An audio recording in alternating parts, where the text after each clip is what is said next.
those from our district, our board, and our public who are joining us for the budget study session this afternoon from 4 to 5:15.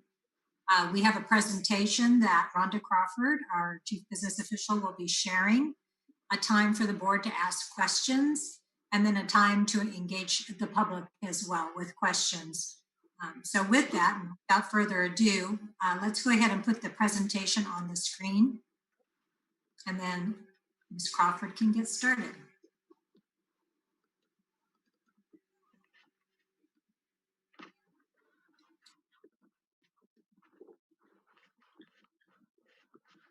Hey, can everybody see that? Okay.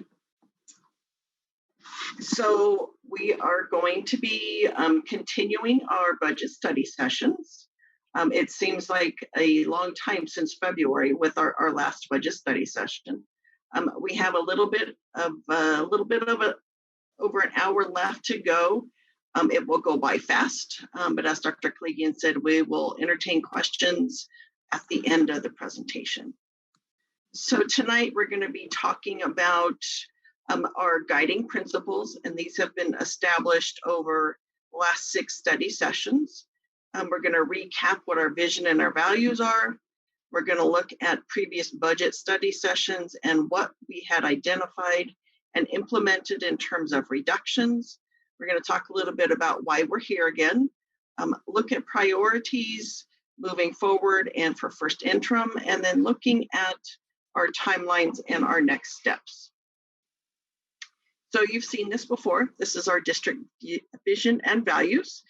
There's lots of good ideas on here, and really points to our mission, our values, our vision, and first and foremost, students are the top priority here. So looking at a recap of where we've been, we've had 6 budget study sessions over the last 2 years, and those are listed here. Starting in 1920, we implemented an early retirement incentive for FCEA, and the positions that were reduced as part of that are listed here. Also in 1920, we made some reductions to management and to ESC personnel. Those are listed here as well. There were also reductions made to CSEA positions. And then we had some other operating reductions in traveling conference, summer school, and then some one-time expenses. Starting with this current year, 2021, we again made some further reductions in management administration and ESC personnel. We made some additional reductions in our FCEA, reductions within our CSEA, and one of those was an early retirement incentive that was approved early in 2020. Some of those reductions are still being determined, so we will continue discussions with that. And then again, we have some other operating reductions with carryover, additional travel and conference, and then a little bit of reduction with district paid software. So we get asked a lot, why are we here? We have made a lot of progress, but we still have more work to do. And why are we still talking about budget reductions? We are continuing to deficit spend. And what that means is our expenses are still higher than our revenue. And that has been made more difficult with the current year, 2021, with that 0% COLA. And we'll talk a little bit more about some challenges that we have coming up. We again will need to revise our budget assumptions with that 0% COLA for the current year, and then with a lot of unknowns with our state revenue, especially with COVID-related closures up and down the state, and other economic factors. That 0% COLA will likely continue. It's just a little unknown of how long that will continue. We are experiencing a decline in what we call our unduplicated pupil percentage. We've seen that for a couple of years, as well as our elementary enrollment. We have seen some increases in secondary, but we are seeing some decreases in elementary. And then also this is a time that we can use the compounding effect of reductions. And we can talk a little bit more about that coming up. It gives us an opportunity to make some reductions now that will benefit us for the next 2 to 3 years. This is the directive from SCOE. When they approved our adopted budget in August, again, they required us to provide a board approved budget plan, and this will be for first interim. And they are requiring a $9.9 million budget reduction plan as part of our first interim reduction. And the way they got to that $9.9 million number, what we did was we worked with them, and when the original budget was adopted, we had the 10% reduction factored in. When the state budget was actually signed, that reduction went away and it was just replaced with a 0% COLA. So we revised our revenue projections and submitted that to SCOE, and they reran our multi-year projections based on that 45-day revise. So it shows we are good for this current year and next year. But based on those revisions in August, we are showing in that third year, and you'll see here, that's where that $9.9 million comes from. This is a little bit of what I was talking about on that compounding effect of reductions. And I've got two versions here, and they're just slightly different ways to look at how that compounding really helps us. So for looking at option one, if we were to make a $3 million reduction now, because when you think of $9 million, that seems like a huge number. So if we were to break it up and maybe make a $3 million reduction this year, it would count for this year, it would count for next year, and then it would count for the third year. So when you add it all up, that totals $9 million. And that, when you're thinking about that huge $9 million number, it's a little easier to logistically do rather than waiting 3 years and making that huge reduction all at once. The other option would be to have no further reductions for the current year. We could make a reduction for next year. That would basically delay the effect of that compounding. We would still get enough that compounding effect for 2 of the 3 years, but that would leave us short. So we would either have to increase the reductions for next year or have a huge amount of reduction in that third year. So this is just a different way of looking at it. And these reductions would need to be ongoing types of reductions. They could not be one time. If they are a one-time reduction, it really only counts once. It would only count in that year that you're making that reduction. And the other version, which tells the same story, but this was one that we had shown in a previous budget study session, and it shows a 4-year impact of the reductions. So we've got the 1920 reductions that we had last year. So those have rolled over into 2021 and further on. And then the same thing with 2021. Those reductions have also been accounted for. So those are also already compounding. So if we take that same thought process with the $3 million number, which is just the number we picked, if we were to make a $3 million reduction now, it compounds into 21, 22, and then 22, 23.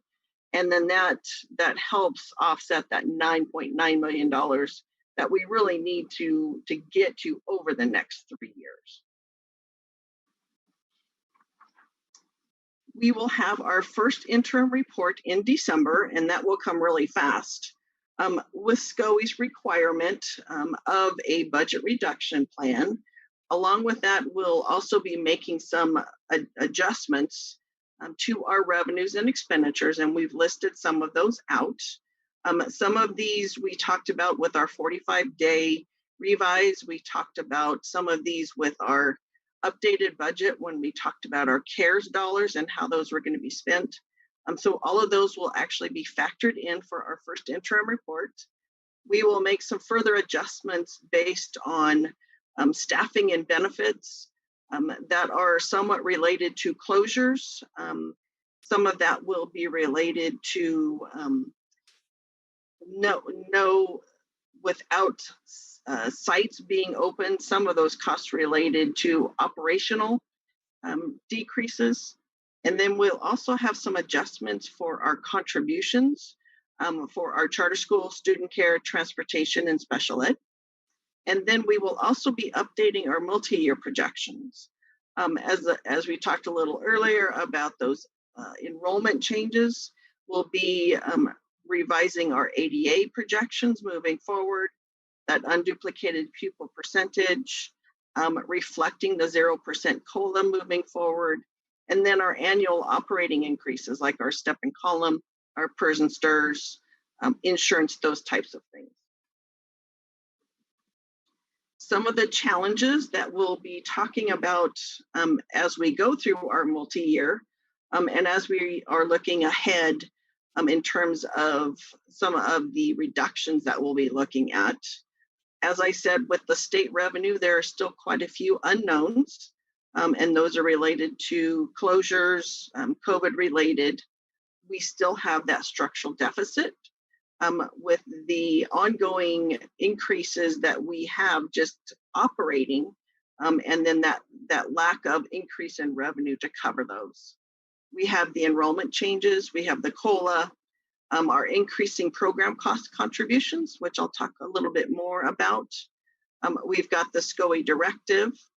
And then we also have the SB 328, which is related to later start times.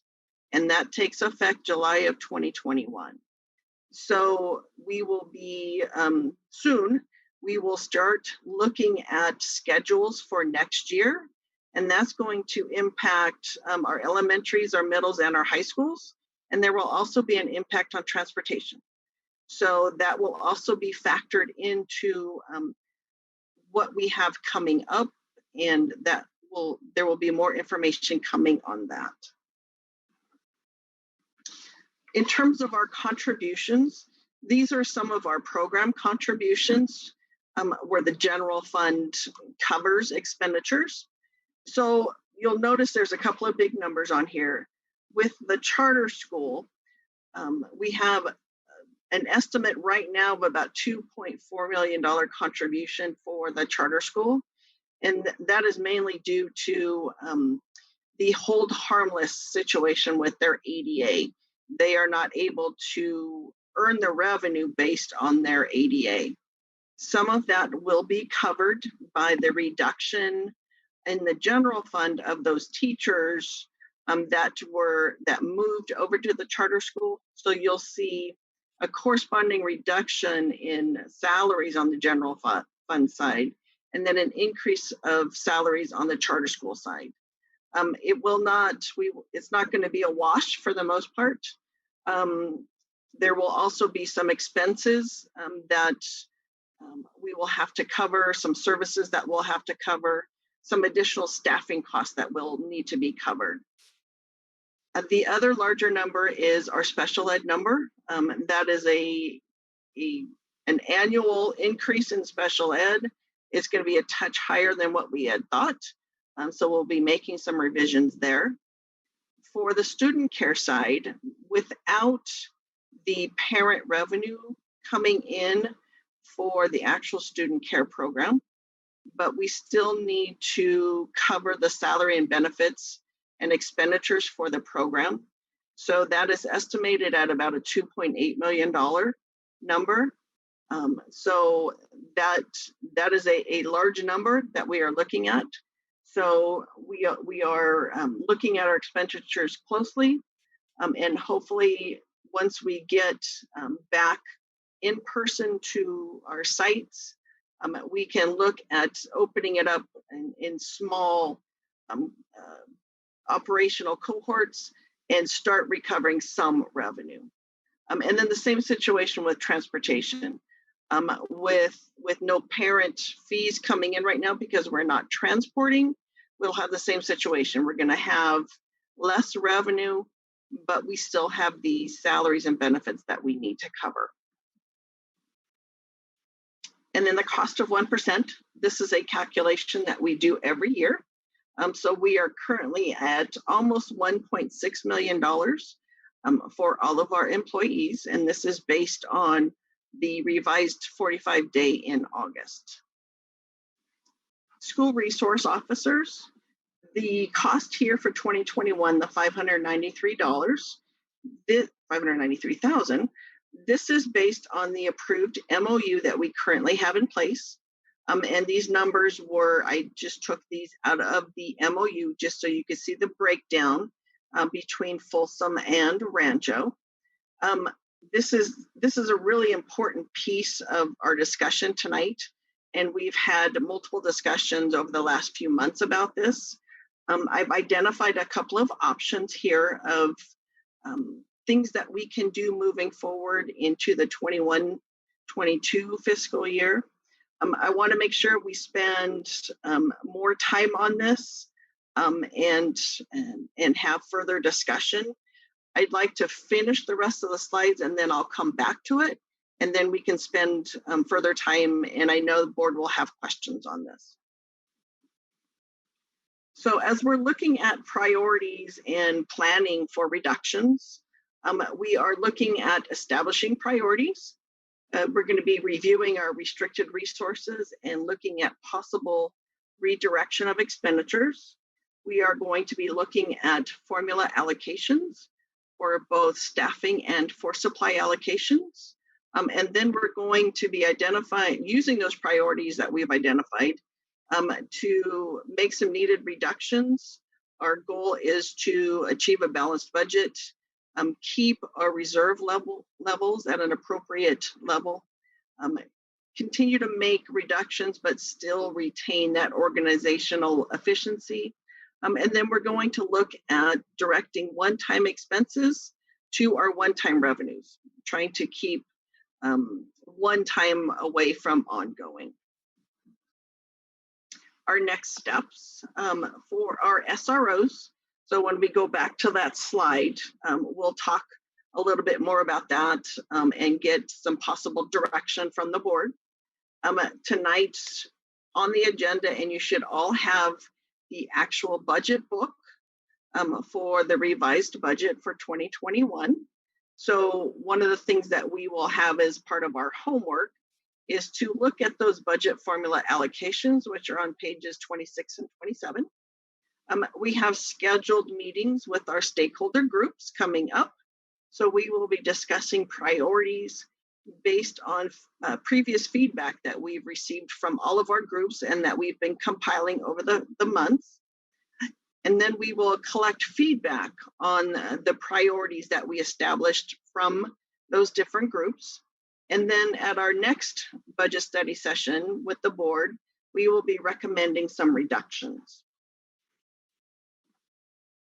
In our timelines, so we're here tonight with our study session. We have next week, we have FCLA, and then followed up with FCEA and CSEA. So we will have those three meetings before we are back before the board with recommendations. We will have the superintendent's communication committee following after that. And then we have another meeting with the board on November 19th that we will add a follow-up budget study session, because I'm sure there will be further discussion that will need to happen before first interim in December. And then in December, we have that first interim. We have the LCAP budget overview for parents. We have our P1 ADA report coming up.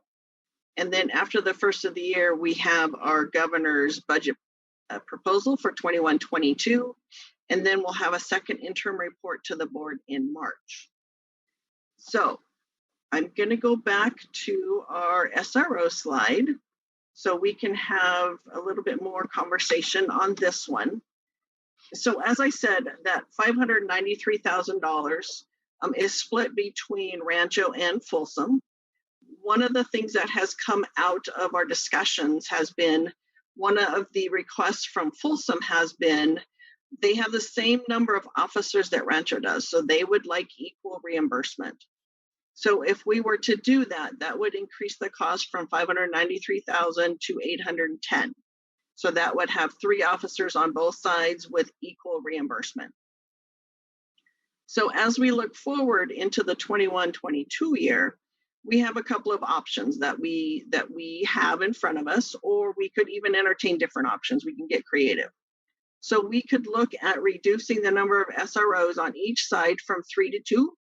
We could introduce reductions from 3 to 1. We could not renew our MOUs with either one and have no SROs, or we can come up with a different option. So that's kind of what we are looking at right now. We are continuing conversation with our law enforcement partners.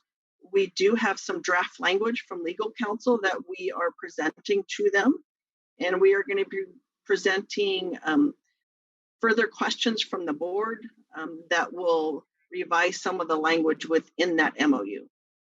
But as we are talking budget reductions, and we've had multiple discussions about cost on both sides, this is the time to have further discussion and hopefully some direction on where to go with this.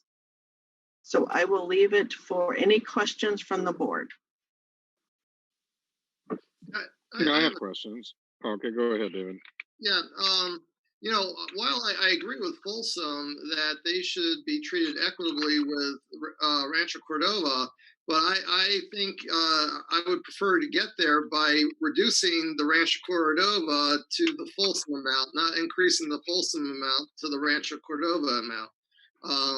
I mean, we need to find a way to reduce the Sac County Sheriff's allocation. I mean, that is way overpriced compared to what we were paying for Folsom. And maybe there's some ground in between, but I'm concerned about using the Sac County as the basis for increasing Folsom. I agree.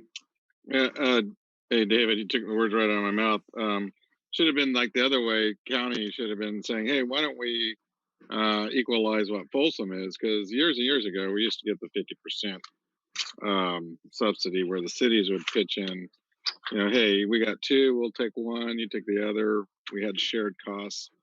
I don't know what happened to the county, but contract seems like it's between us and the county. Where's Rancho PD in there? We don't even know what that relationship is. I've asked that question several times. I get a non-response from the sheriff's department, even a 2x2. I've asked the city about it. I get a non-response on that.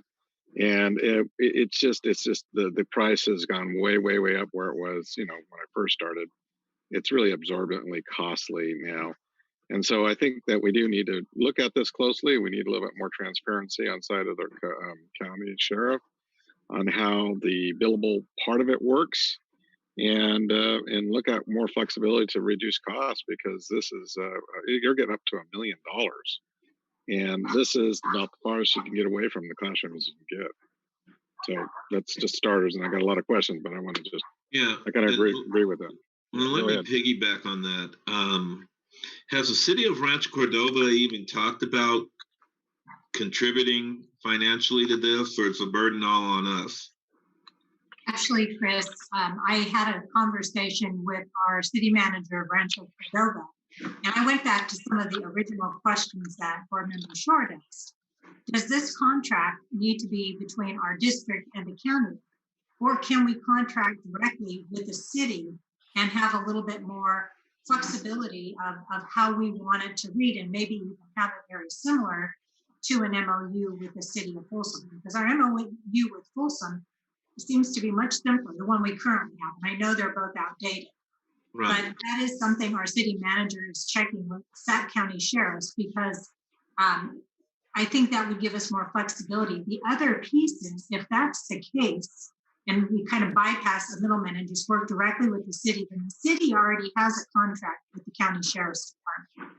We would tell them what our needs are, either in FTE or a fixed cost. We say, Folsom Cordova will contribute up to this amount for this scope of services. And then it's up to the city to then negotiate that with county sheriff's department. So that's another option. I know Rhonda mentioned options. That isn't another option that we could have a fixed rate, but I will be getting a response back from the city manager in Rancho to confirm. And the other questions I had with Sheriff was, when you look at the contract, there's 78 calls that we had that were outside our control, and like 84 that we did on our own. My other thing is, where's the benefit of Rancho Cordova PD? There's a reciprocal understanding. Like, I know here I'm at Mather. If Rancho PD, if we have a shortage of response time for an alert out here, guess who comes out here? Rancho PD, but we're not in the city. So the county has some type of reciprocal understanding of how sheriffs respond to certain situation when it's a 1 alarm or 2 alarm like fire does. Does the city benefit from our SROs being in that area on certain calls that is not transparent in the MOU?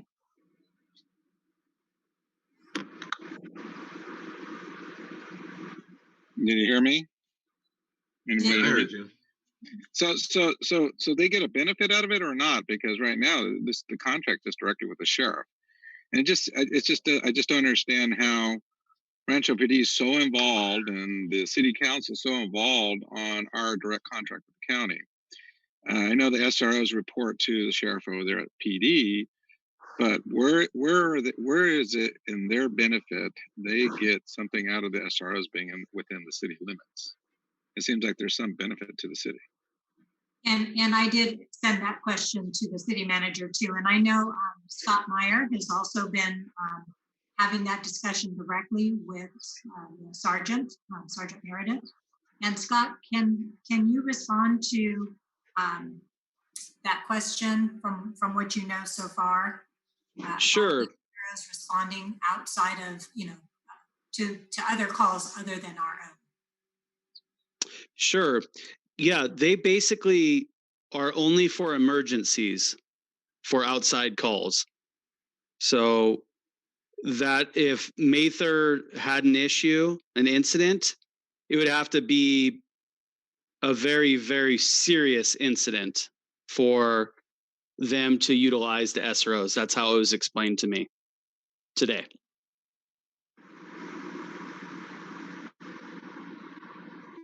So Can you give me they can leave. Let's say they're on campus. It still means that if there is a major emergency, that they can still leave the campus, correct, to support the other officers? Yes.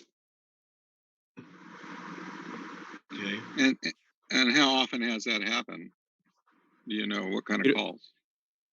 We had 2 officers in there today, Officer Winkle and Officer Jacobs, and they said that it's pretty rare.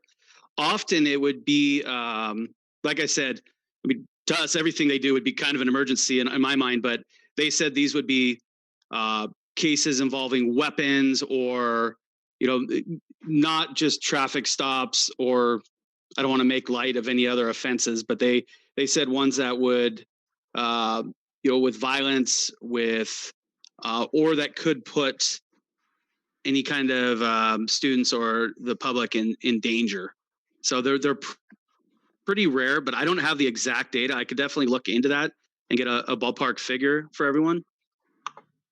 But they said they're pretty rare, that they generally try and not pull them off campus. They're a last resort. And also on the twist side, if there are any incidents involving juveniles, even if it's on the weekend, those are generally thrown to our SROs, specifically on the Rancho Cordova side, because they're trying to keep them working with the youth. So that's probably also worth noting. But wouldn't that come in as an additional cost, especially on the weekends? No, so they would good question. They would still have others investigating it, but they do turn, I guess, lower level back to the 3 SROs, as they are considered the professionals when working with the youth. And But not the SROs that they are accustomed to or have built a relationship with these kids. I mean, I'm wondering, how do you designate? Okay, an incident happens over the weekend. We got to have an SRO on site. I mean, so where does that SRO come from? Is it the 3 that we have, or is it one of the 3 that we have, or is it someone else? sure. So let me give you an example. If we had a vandalism over the weekend, a detective or for lack of better words, a beat cop might go out patrol, investigate. If they find out information, they might work with the SROs to, work with the students who might have that relationship. So, I mean, every case is going to be different, but they are not pulling the SROs off their Saturday on their day off to come in. So no, Okay, so that's not what I was saying. mainly the consultation or the briefing would be brought up after the fact, let's say Monday. Mm-hmm. Correct. Oh. Okay. This question is probably for Rhonda. When we talk about reducing the numbers of SROs from 3 to 2 or from 3 to 1, do we have a ballpark figure on how much that would cost us In savings, you mean? in savings? Yeah.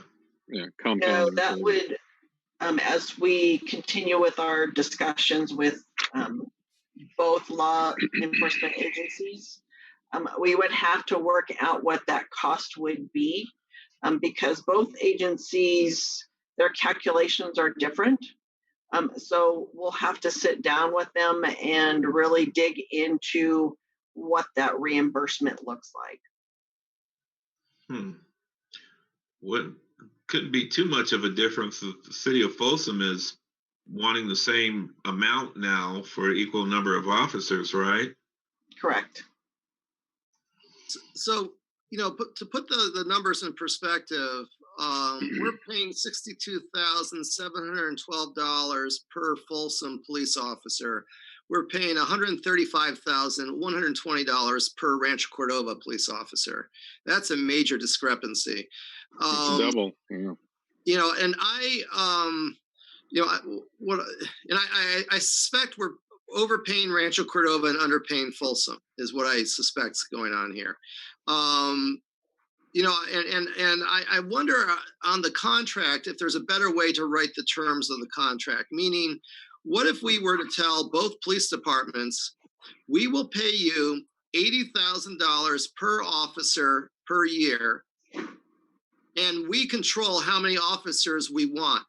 If we want 1, we'll let you know we want 1. If we want 4, we'll tell you we want 4.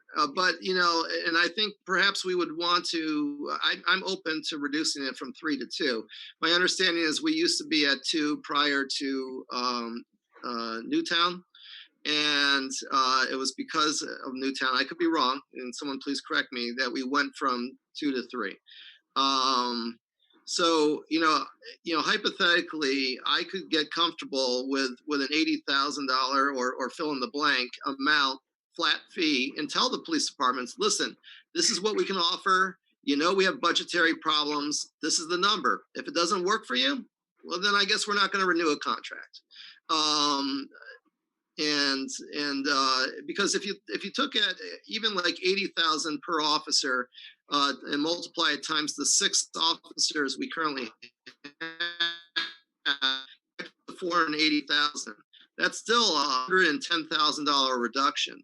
But if we took the 80,000 and multiply it times 4 officers, 2 from each, that would come to $360,000, and that would be over a $230,000 savings. Just something to throw out there for conversation. Yeah, and the flexibility is the same questions I've had. Contracts should have flexibility. Here's another way to look at contracts. I do a lot of municipal contracts. If fixed fee is great overhead, and you have to have so many days and not pay sick leave, and you don't pay the indirects.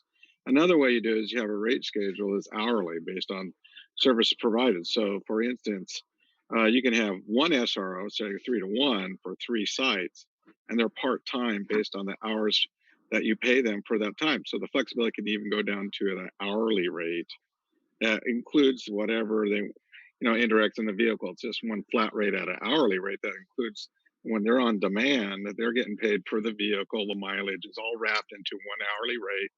And you say, okay, we don't have the budget for 3 sites, 2, we just need 1, but they're going to have to be at 3 sites, kind of like you do a principal, a half principal, 1 site to another site. I know, Sarah, you've done that before. So we can have 1, say, for 3 sites at an hourly rate, just that in wraps in the vehicle costs and whatever they want on it. So we have the flexibility even going down to those type of rates, not just a fixed rate. So we have a lot more flexibility in case we get in a real pinch on that $9.9 million that can be compounded, and we can actually make those type of decisions. So that's another way to look at a contract too.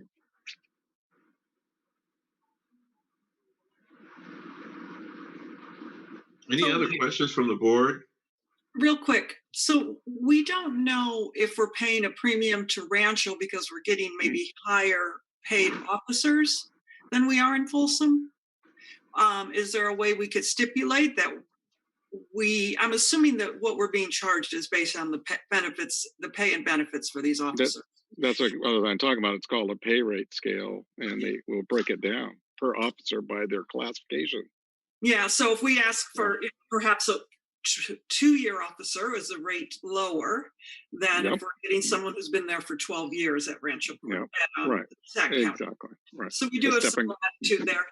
I would be very curious to hear the public's take on any reductions to the SROs. I'm getting a stronger sense that Rancho Cordova is advocating to reduce or eliminate, whereas Folsom is very much in favor of keeping theirs. So I would definitely want to hear from the community from both communities. I thought we have increased to 3 over the years, and if we had to make a reduction, sitting down and considering whether to go back to our original 2 that we had might be an area to look at.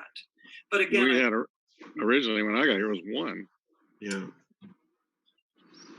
And I thought, Sarah, I had asked about having some kind of forum where we can get the community input, especially, what's being presented here. I don't think many of them understand the cost that'll come to the district on having SROs there. I mean, is that any possible way to make that happen, like soon? And, yes, and Mr. Meyer has talked about hosting a forum. I think we wanted to get a sense from the board first, of options to consider, and then if there are any other options, and then certainly, put it out to the public too.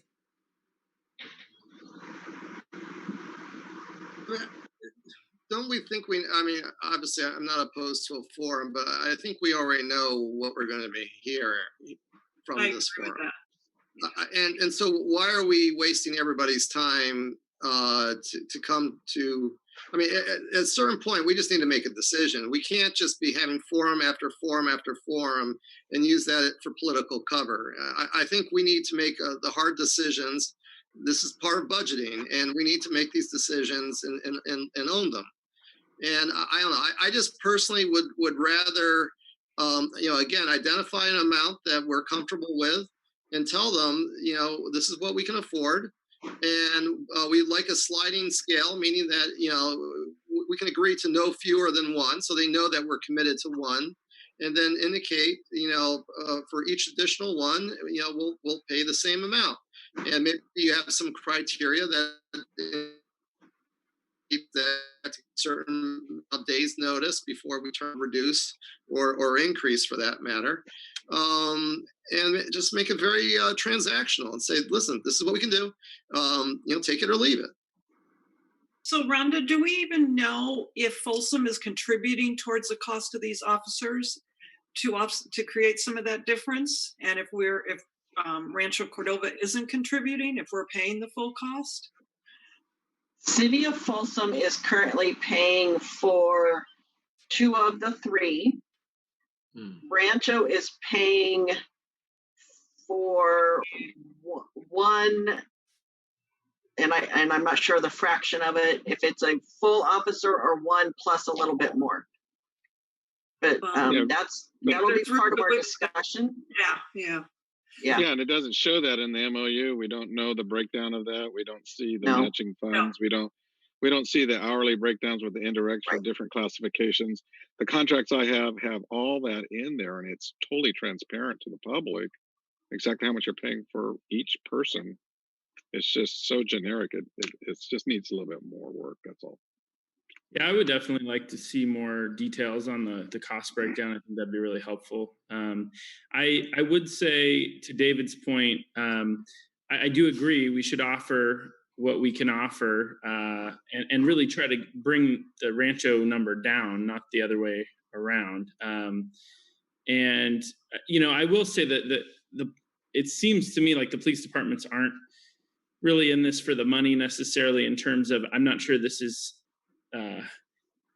we have a lot of leverage in this situation, because, I don't know if they have to offer school resource officers, if that makes much difference to them or not. So I'm not sure, how much leverage we have, but I do think we need to, share our budgetary issues and what we'd be willing to pay for each officer. I like David's idea on that.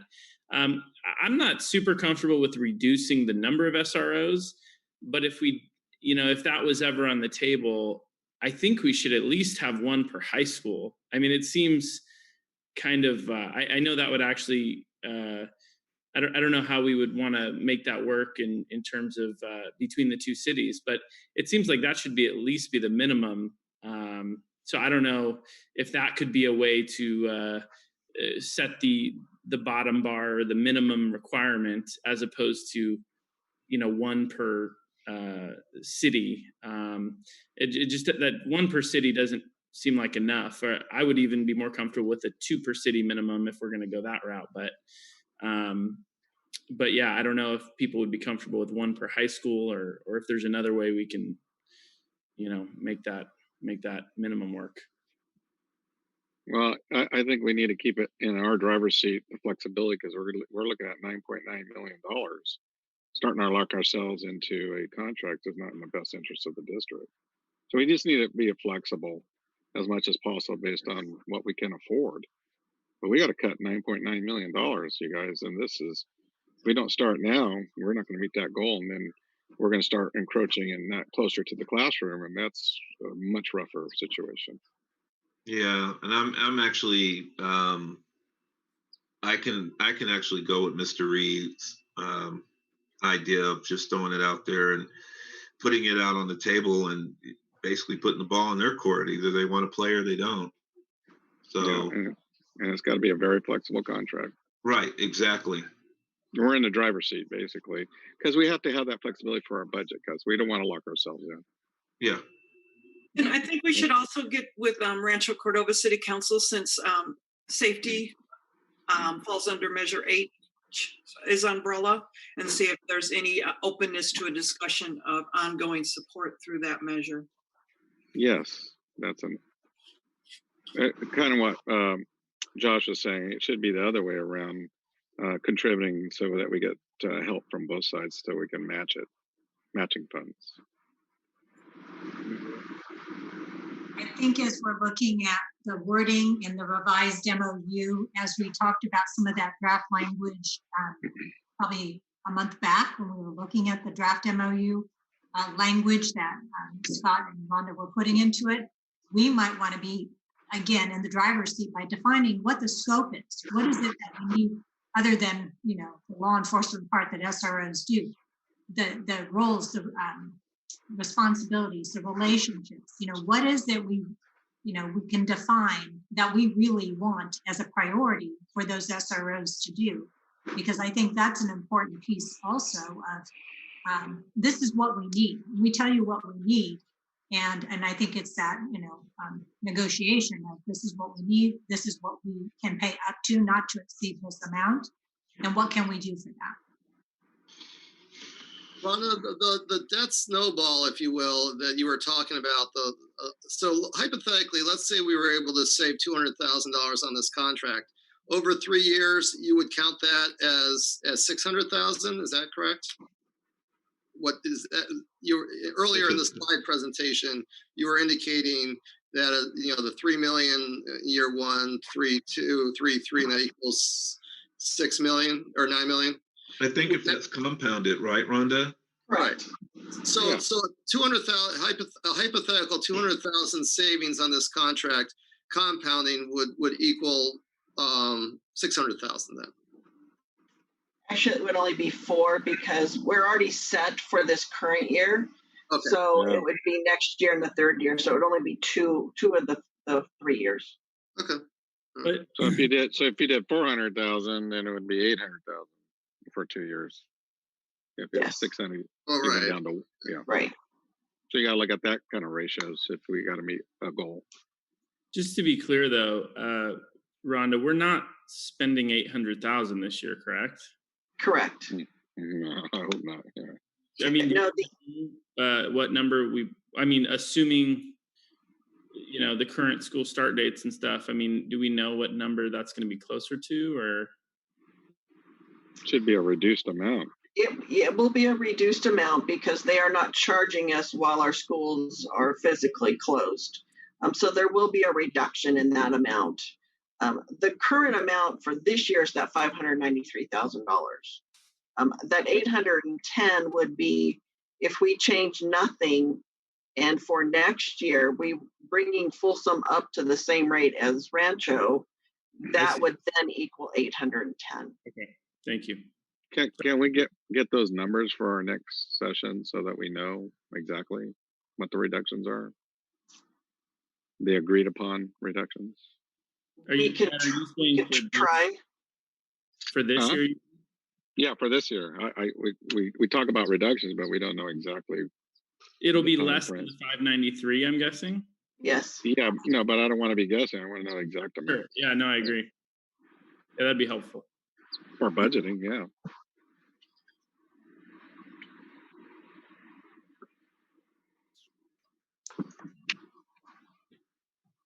Have we given enough direction for Rhonda and staff?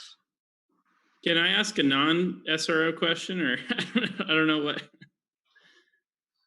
I don't know if we're talking about the rest of the presentation or what tonight, but I just wanted to, because SROs have come up so frequently, sure. and it really has been a very important decision. I just wanted to make sure that we left enough time to talk about the SROs, get some direction, and then we can go back to all of the other things in the presentation. Okay, thanks.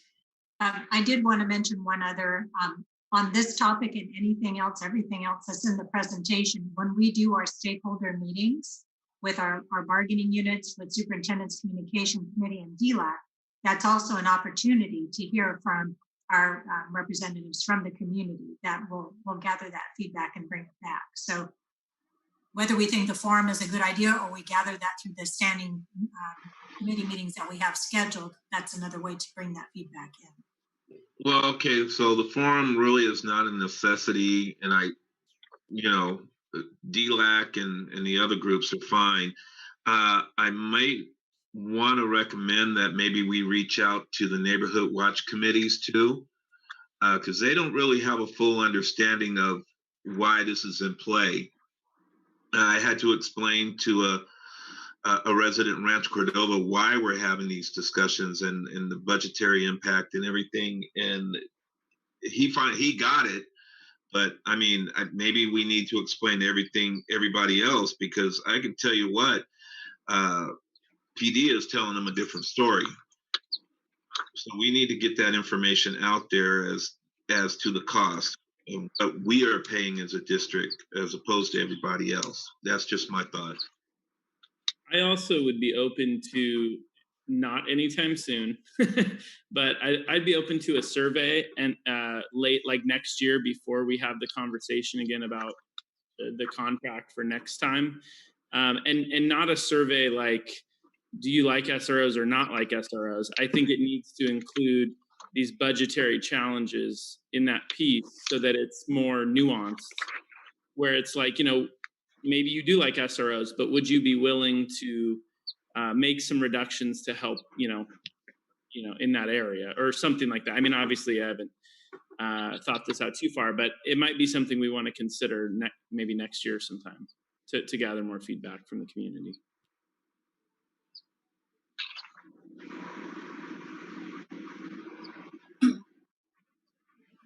Are we done with the SRO discussion? Can we ask questions about other things now? Yeah, I think that's a good idea. Just one quick question, Rhonda. Since we have one extra day in our calendar, what would that equate to if there was a 1 day furlough? One furlough day for all groups is close to that cost of 1% number that I showed. 1.6. So it'd be close to that 1.6 million. Okay. Just for calculating purposes, because we do have one extra calendar day each That's year. correct. Okay. Why would we not use that? I mean, that's $3 million right there out of the It would- 9. Yeah, we take away one of the teacher prep days, or I don't know if it has to be a school day or whatever.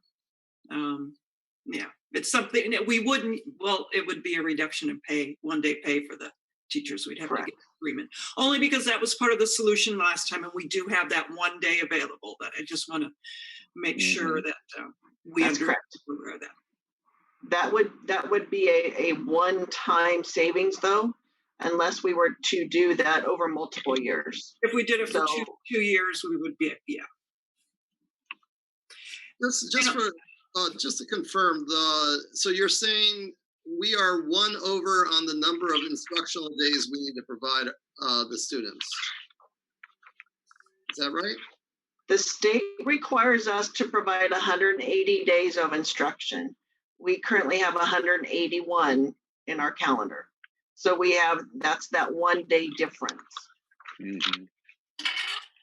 Honestly, on that, and I know that probably involves a conversation with the union, but honestly, that's $3 million if we applied it for 2 years, and because we're doing more than we were required to do, we're doing an extra day, and I'd rather have that conversation than looking at laying people off. I mean, this is an example of one of those budget cuts that emphasizes, the fact that we value our employees, that we're not going to, we're trying to find revenue sources or expense sources that doesn't require us laying them off. Now, obviously, with a $9 million amount, I mean, we'll have to see where that goes, but. You can also do it contingent upon if the revenue increased, that we could revisit if it was agreed upon. But it's just something that is out there on the table for consideration. You got to keep in mind that it's a one-time cost. So if you want to make it structural, then you would have to go everything to 180 days, going on out more than 2 years. Right. Yeah. It did come up in previous study sessions. So that is one of those ideas that came up with the feedback from the different groups. And I also noticed that, every week we have every employee report that we get, we usually have separations. I believe we have a separation of someone from HR perhaps this week. I know we're looking at each and every position, but perhaps we need to be justifying if we need to fill that position immediately, or if it could be, just looking at every position that comes open. I know you are doing that. Yes. But, without saying a hiring freeze, but looking closely at every position. Yes, we are looking at all positions as they become vacant. Mm-hmm. And we will have some savings this year from vacancies. We do every year. Again, those are one time. And those are some of the dollars that we would put aside and use for one-time purchases, because we would have to assume that position is full for the entire year moving forward. And then to keep it ongoing, we'd have to close it pretty much. Correct. Move it. Okay.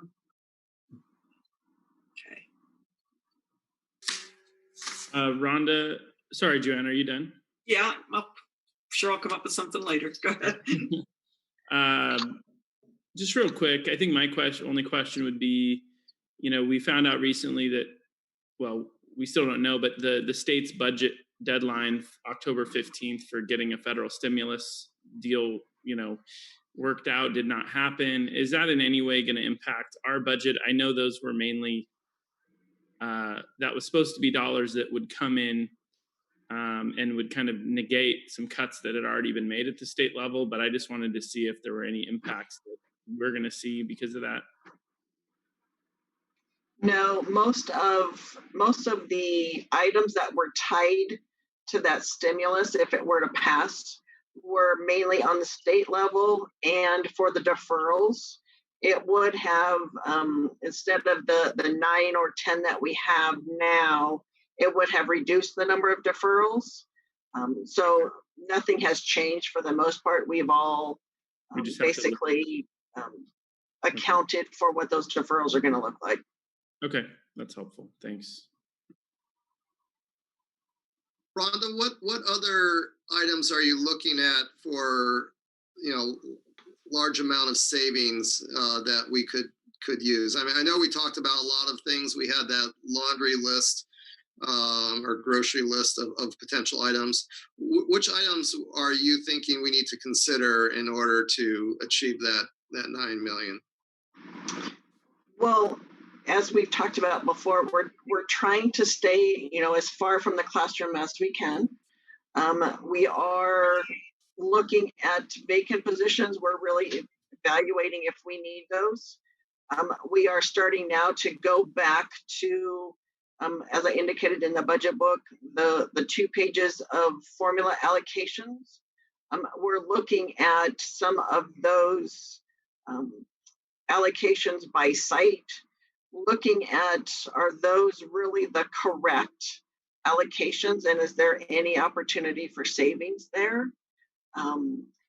We're looking at different savings within our operations, whether it's utilities, which is somewhat complicated with our filters, but looking at some other things that aren't attached to people. So looking at, possibly stipends, extra time, overtime, those kinds of things.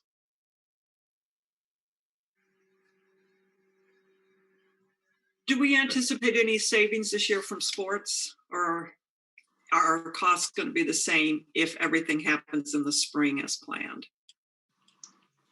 We are assuming that all of our costs are going to be the same because the shift it's just basically a shift from the fall to the spring. So we're assuming everything is going to happen. It'll just happen at a different time. Yeah, and that would only be one time also as well. Yeah. And then, David, in addition to your question, one of the other things that we're looking at is we have positions coded to what we call restricted resources. So we're looking at, are there positions in the general fund, in the unrestricted piece, that maybe could be moved to the restricted dollars? We have carryovers annually, so maybe we could move certain positions that qualify, move those to the restricted side, which would free up the unrestricted. Hey, Rhonda, on the expenditure sides, unforeseen, I know the Chromebook debacle where we have to replace and repair. Have we got a handle on what that costs are going to be? That might encroach our budget. We think we've got a pretty good handle on the Chromebooks. With the CARES Act funding, we were able to fund the order that we placed over the fall. We were able to use enough of the CARES dollars to cover the first huge order. When we closed the books for last year, we had set aside some additional dollars because we knew we had devices that were coming to the end of their life. So we set aside some one-time dollars to cover that. So we know we'll be ordering more in the spring to offset, those purchases. So we've got enough set aside that it's not really going to impact the general fund moving forward. We think we've got a pretty good handle. Okay, thank you. Yeah, that's a big concern because there's a big dollar amount before. Yes, yes, and lots of Chromebooks there. Rhonda, can you go back to moving to the restricted funds, allocations from the general fund to the restricted funds? On average, how much have we been carrying over in those funds? It varies, Okay. but several $1 million. Yeah, when you look at them in totality. Are we already possibly justifying costs of VPs at the schools that have the higher allocation of the supplemental dollars? Or are those all in the general fund? Is it something that could be as simple as that, moving half of a salary for support at those schools to that restricted side? That's a good example of an expenditure that we're looking at. With our assistant principals, we are looking at, they're multi-funded depending on their level. We have some that are out of the general fund. We have some out of our supplemental ELLI funds. Mm-hmm. We have some out of our current SIG grant. So we have various sources, and that's an example of one that we're looking at. Can we fund them differently? Exactly. You know, is there an opportunity to reduce the amount from the general fund? And that could be counselors as well, and other supports at those schools. I mean, taking into consideration, you want to balance if there's a $3 million carryover, those funds should go to the kids. But if we move $1 million of justifiable salaries over there, that could be an ongoing. Yes. Right. So time check, we're at 5:10 and we end at 5:15. Did we want to ask, Martha, are there any hands up from the public? No, Dr. Koligian. Well, I just had a couple of questions. On page 17, there were a couple of questions I had. One, would Project Lead the Way in the talk of consumables? Are we talking lab equipment? What are we talking about on that? And I mean, these are minimal amounts, obviously, but Right. you know, consumables, just upgrades to lab equipment. These are just the consumables that we purchase every year. This is like our robotic kits, those kinds of things. Okay. The lab upgrades are separate. Those are Okay. usually $200,000 to $300,000. Yeah. Okay. I know that's just a real small amount. And then the ROTC program. We're going to keep, obviously, we're going to still look for an instructor for that, correct? I mean, that Correct. program is Yes. not going by believe the it's wayside posted. or not going away. Correct.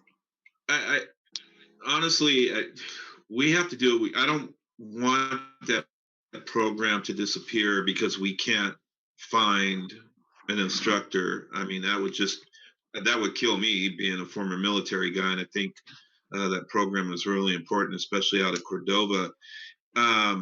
Are we looking at trying to add any kind of incentive, or are we just staying with this $103,000 budget for that?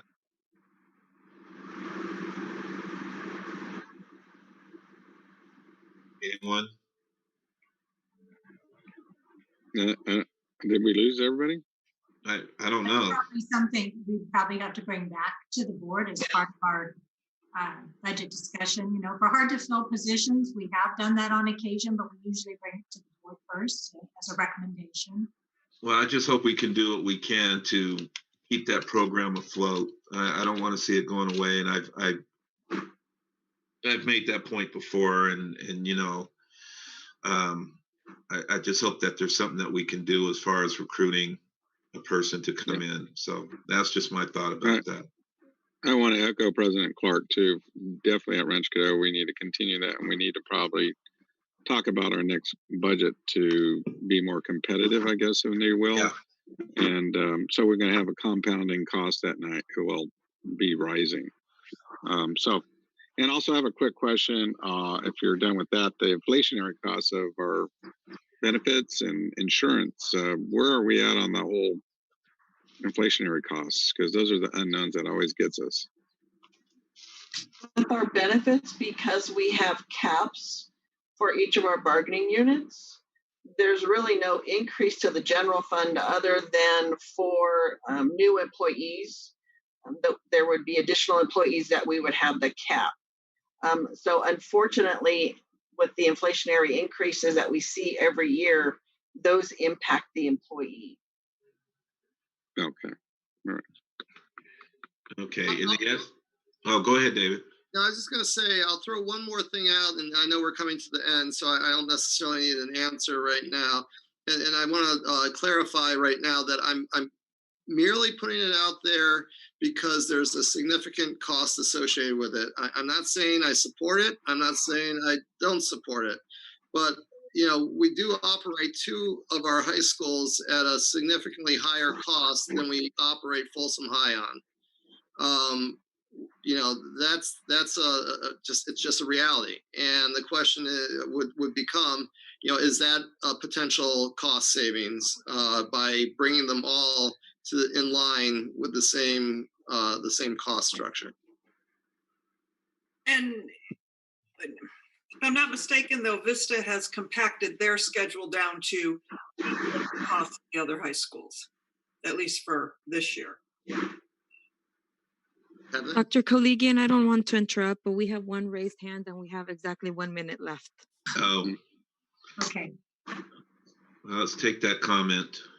Are we timing? How are we handling this? Give it 2 minutes. We'll run over a little bit, but right after that, we'll have to head in the closed session. Okay, this is Debbie. Hi, Rhonda, I just had a question.